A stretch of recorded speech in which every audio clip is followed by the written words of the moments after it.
Ah, here we are. Beautiful, isn't it? These salt flats stretch on for thousands of miles.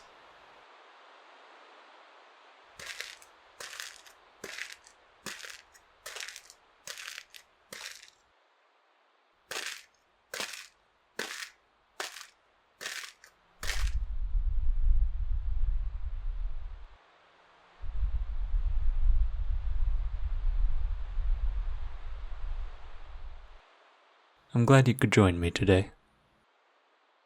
Something about exploring an endless, desolate desert of salt on another planet is just more fun when you've got someone with you. You know what I mean? Maybe not.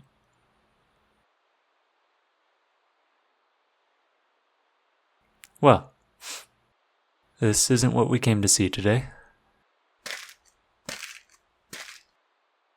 Before we go any further, let me make sure all your protective gear is secure.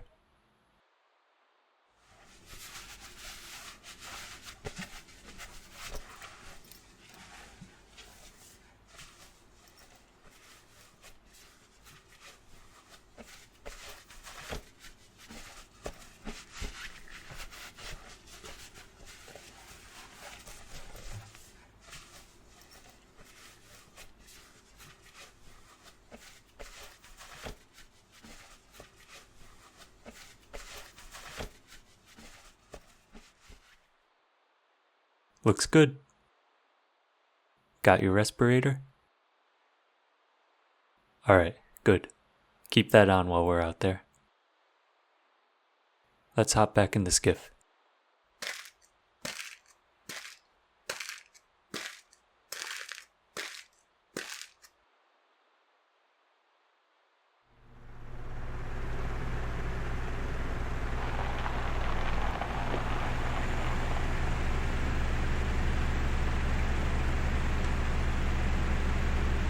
There's a brine lake not far from here.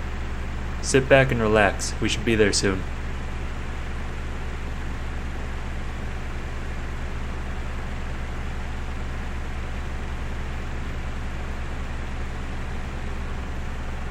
You should know, I'm not supposed to go any faster than this with the skiff. But I usually do anyways.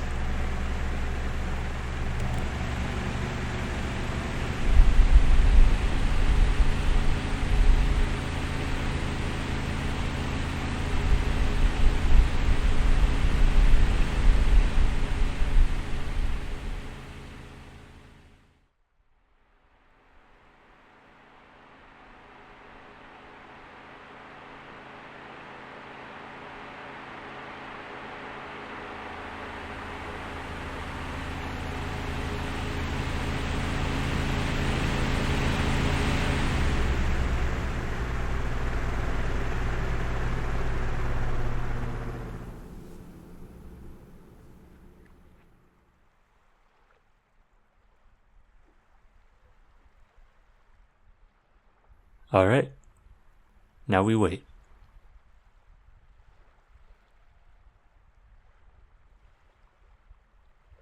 Make sure your mask is on tight. This water burns like hell if it gets on you. Even worse if it gets in your eyes. And though I'm sure it's tempting, don't drink any. As much as a cup will kill you, and I don't need your corpse stinking up the skiff on the way back. Stay here for a minute. I'm just gonna go collect a sample.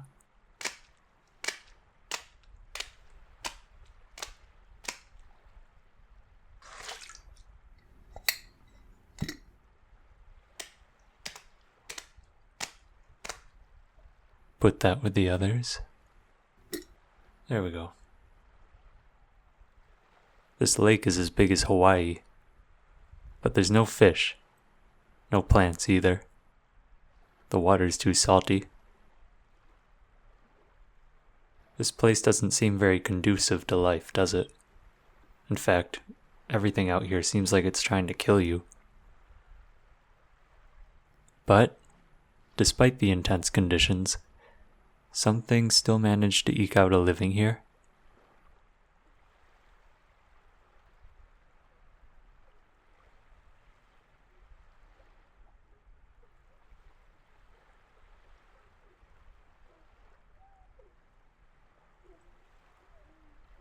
Speak of the devil.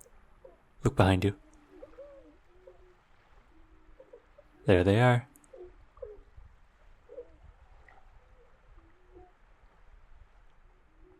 I've come out here so many times. I think they've learned to follow the sound of the skiff's engines. They like all the sediment it kicks up.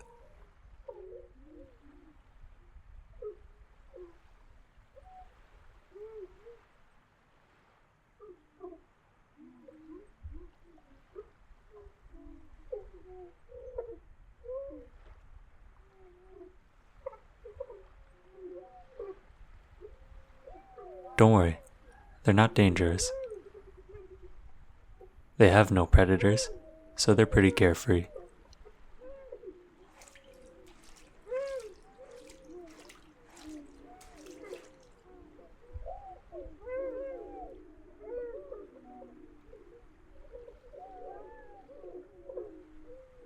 I call them Kyphingos. Kyphos means hump, like their humped backs. And Ingo, well, that's because they look like flamingos, don't they? I'm not very good at coming up with names, okay?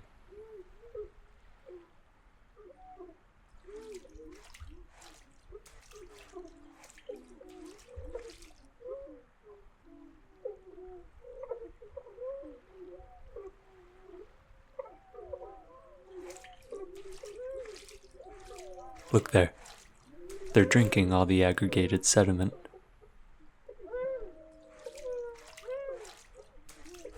See how they line up while they eat? The ones in the back are feeding on the sediment kicked up by the one in the front.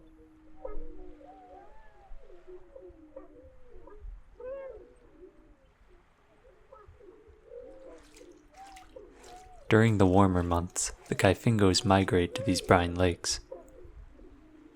I suspect they're feeding on something that grows in the water under the intense sunlight, but what exactly that is, I don't know. That's what I took the sample for. I'm gonna take a few samples, and I'll do a microscopic examination on them later.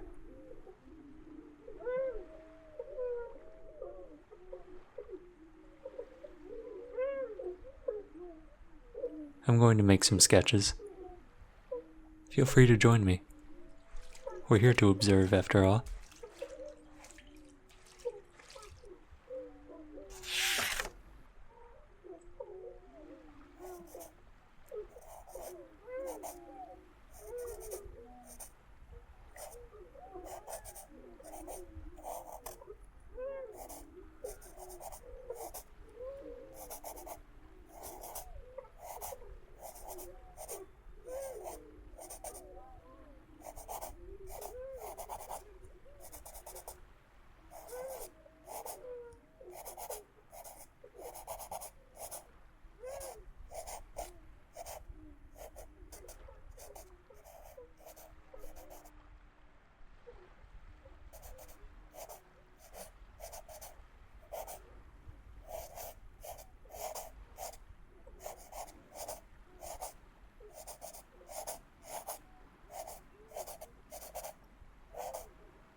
They just get stranger and stranger every time I see them.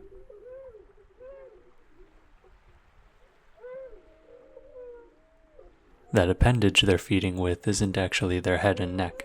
It's more like a trunk. Their head is actually located between their front legs.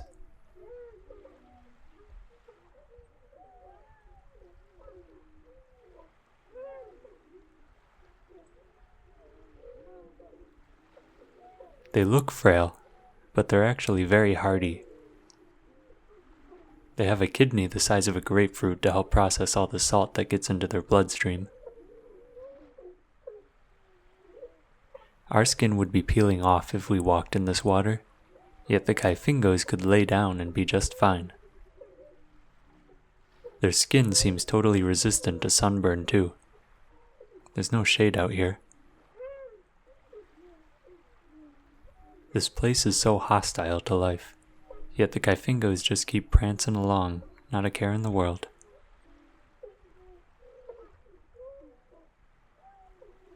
They'll be nesting soon, and then their young will be making little miniature herds of their own. Well, the females will at least. Yep, they only give birth to females. It's, complicated. Oh boy, I've never had to explain alien reproductive biology before.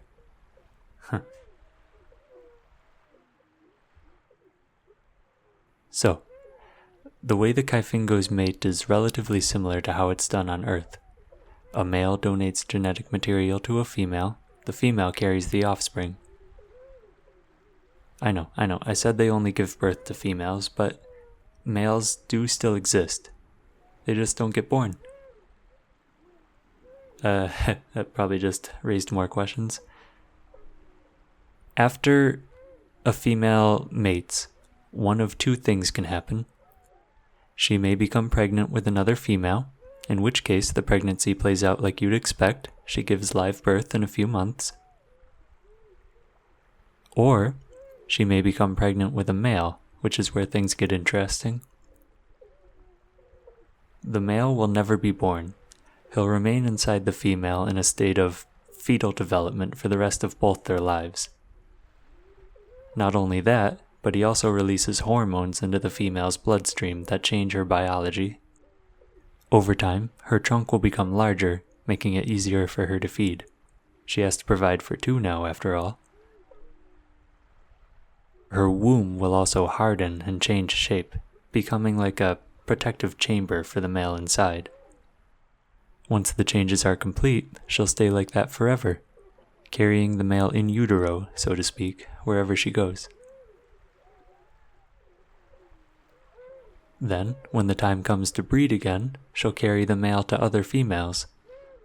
She'll get in the proper position with another female, and the male will actually extend his genitalia out and into her partner, thus completing copulation. I've seen it happen a few times. I've actually noticed that only the very youngest females have a chance to become pregnant with a male. Maybe it's because their bodies aren't fully developed, which makes it easier for the changes to take effect, but regardless, once a female reaches a certain age, she can only become pregnant with another female.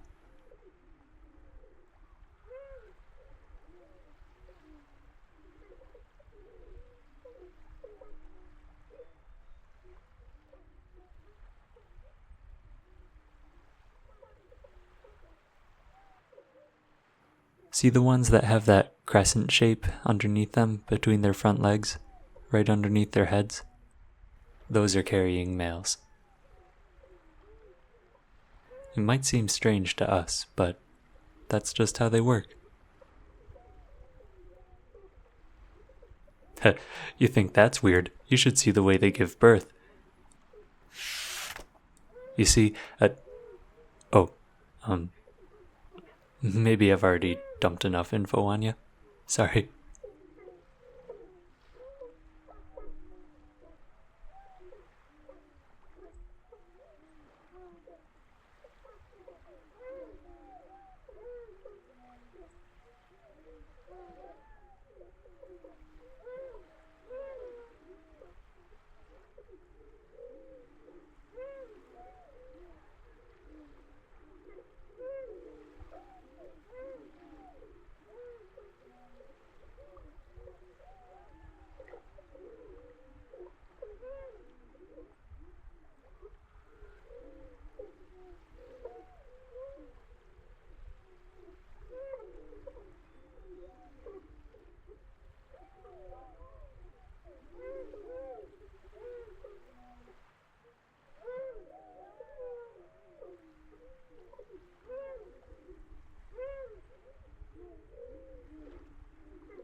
Well, looks like our rosy friends got bored with us. I guess they decided to move to a less chatty spot. You ready to head to our final site? Good. I think you'll like what I've got in store.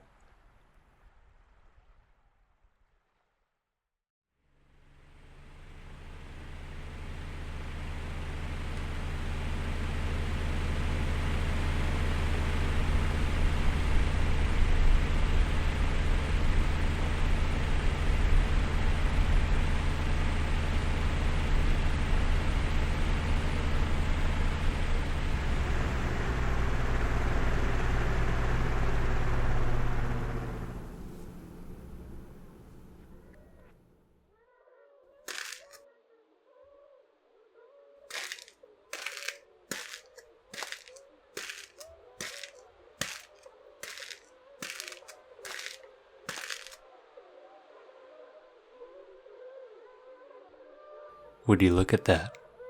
That's beautiful.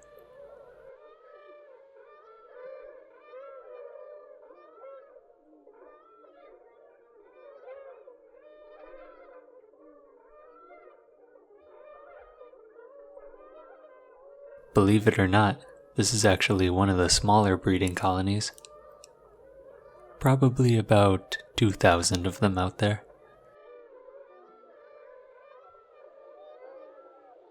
I think this is a pretty good place to take a break.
These creatures live life on the edge. Every day it seems like there's some new danger they have to contend with.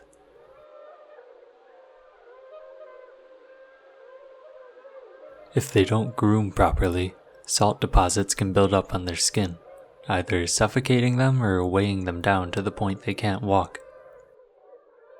Not only that, but they're so light that if the wind picks up too much, it can actually launch them in the air, breaking their legs when they eventually come back down.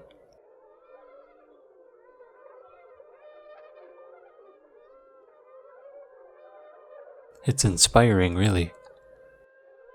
They live in such a scary and hostile place, but no matter how bad things get, they keep prancing along, never seeming distraught over what the next day might bring. And for that, as you can see, they thrive out here. It reminds me that we don't always get to choose what challenges the world throws at us, but we've always got what it takes to make things better. Thanks again for joining me. We'll see what wacky adventure I can come up with next.